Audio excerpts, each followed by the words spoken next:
When Democrats chose Joe Biden in 2020, they must have thought of him as a stopgap measure, a placeholder. Joe didn't even come in until April, letting all the other hopefuls cancel each other out. When he did show up, he leapt into the lead because he represented calm. He wasn't a bold leap forward for Democrats, he was more of a nap. Nobody imagined then that he'd have to take on a well rested Trump again when he was 81 years old and reeling from runaway inflation and two new wars. When he was sworn in, I floated the theory that Joe would step down in February of 2023. This would cede the Oval Office to VP Harris, making her the first female president, the old of color factor being a bonus. That would give her incumbent status in 2024, likely making her the first elected woman of color.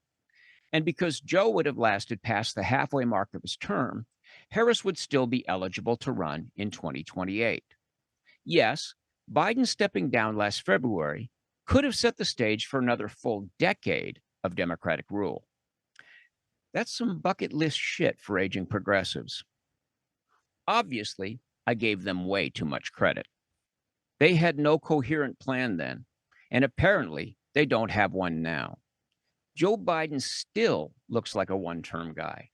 That's especially painful for demos because it might well be the Orange Terror himself who punches Lunchbox Joe's time card.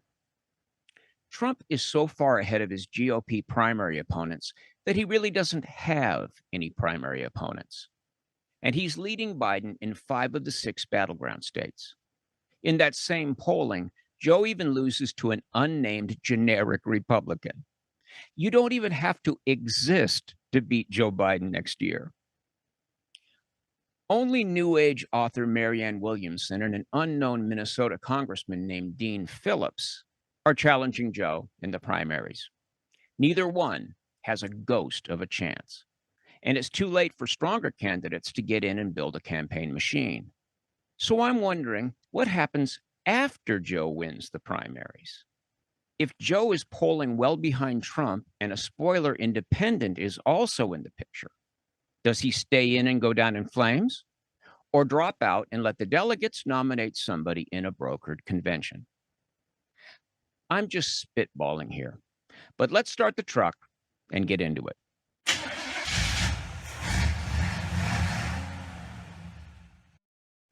Four weeks ago in Los Angeles, a pallet yard under the I-10 freeway caught fire and burned for 3 white-hot hours.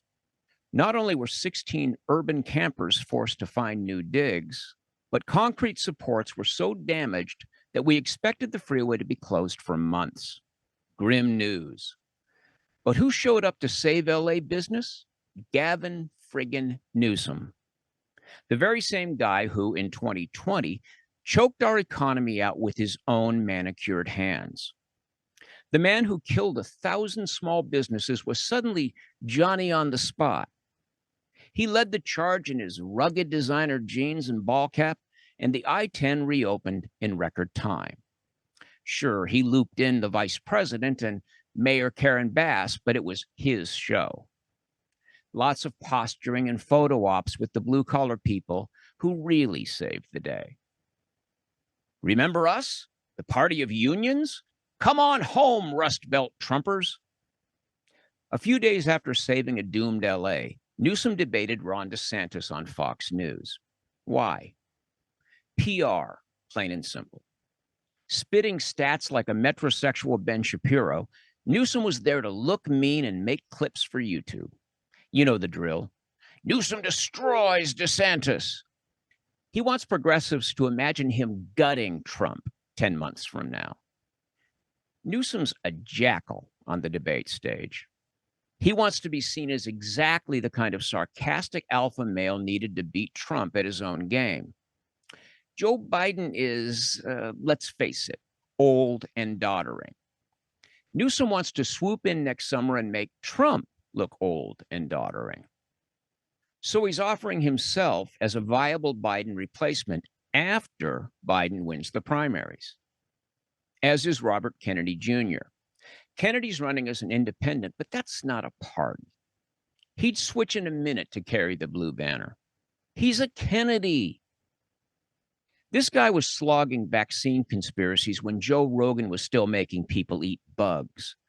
But now he's giving off pragmatist vibes and polling better than any outsider since Ross Perot, particularly with Gen Z. I'm surprised how many of my friends, left, right, center, boomer, and Gen Xer, are leaning his way.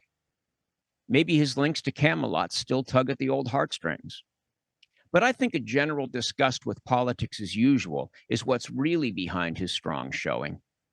And with that in mind, Biden himself might be considering Joe Manchin as a late replacement. Manchin spent half the summer hinting about leaving the Democratic Party. Instead, he left the Senate and said he would absolutely consider running for president. Manchin is more popular with Republicans than Democrats, but independents like him too. Reportedly, the president is good friends with Manchin. He relates to the guy. A senator with working class roots who's known to work across the aisle. He's kind of like Joe Biden with a spine. Sure, his record of voting with Biden has dropped a lot in the last Congress, but Joe himself probably hates most of what he's forced to stand for. Here's the thing. It's too late for any of these three to get into the primaries. That ship has sailed. The window I'm talking about is after the last primary in June and before the convention in the third week of August. Tradition would put Harris in the catbird seat, but she's less popular with voters than Biden himself. Demos do not want a rerun of Hillary Clinton.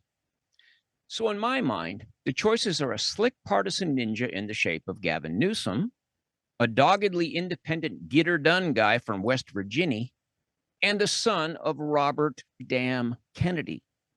Look, if Trump stays out of jail, he's a lock for the GOP nomination. If Kennedy gains more momentum, that could put Biden way behind. At that point, he'll have to go off the ledge, whether he jumps or he's pushed. Normally, I'd say, nah, brokered convention, that's crazy talk. But 2020's manufactured race riots proved that when Sauron of Mar-a-Lago is in the picture, mayhem is the Democrats' brand. It's why we call them demos. It's like if the guy in the Allstate commercials was a political party. You think a contested convention scares them? Look, I expect Manchin to tour around the country under the guise of campaigning for Biden, while actually raising his own profile. Kennedy will keep working the podcast circuit trying to find a sweet spot with disaffected Biden voters, voters that he'd bring back into the tent if Joe gave him the nod. Newsom will be more aggressive, late night TV, maybe Saturday Night Live, doing whatever seems young and energetic, all the while peppering his act with spicy Trump put-downs. If Biden stands pat and Kennedy doesn't fade, Donald Trump could very well win. In that case, Joe's party would write him off as a failed president who put his ego ahead of the country and handed Trump a second term on a silver platter. On the other hand, if Joe steps down after winning the primaries and supports a replacement who then beats Trump, his party will remember him as the humble old veteran who did the right thing and saved the world. Anyway, I'm just spitballing here, but it's definitely going to get interesting. Let me know what you think in the comments. And hey, thanks to all of you who helped launch my Substack last week. Morrison at Large is what it's called. I'm still figuring that out, but I'm having a lot of fun with it. I really do appreciate you guys checking it out. Okay, be well and have a Merry Christmas.